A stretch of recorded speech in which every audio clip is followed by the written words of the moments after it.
कोरापुट जिला नंदपुर ब्लॉक अंतर्गत पाडुआ सदर महकुमारे गुरुवार भोर समय एक दुखद अग्निकांड घटी।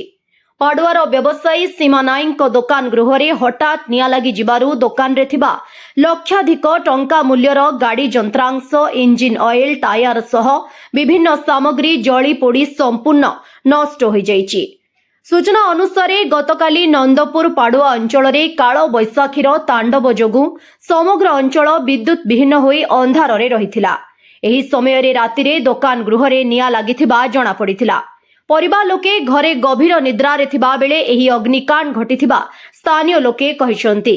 खबर पाई नंदपुर अग्निशम बाहिनी तुरंत घटनास्थल रे पहुंची दुकान रो शटर भांगी निया को आयत्त करिबा पई दीर्घ समय धरी उद्यम करिथिले।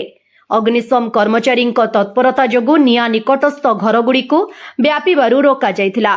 अग्निकांड प्रकृत कारण एपर्यंत स्पष्ट होई नथिबा बेले नंदपुर तहसील प्रशासन पक्षरु क्षयक्षतिर आकलन करी रिपोर्ट प्रदान करबाकू पाडुआ आरआई को निर्देश दिया जाइछि।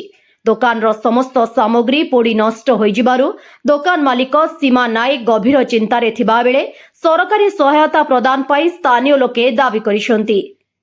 कोरापुट जिला नंदपुर दुर्गा प्रसाद पाढ़ी रिपोर्ट खबर तरंग।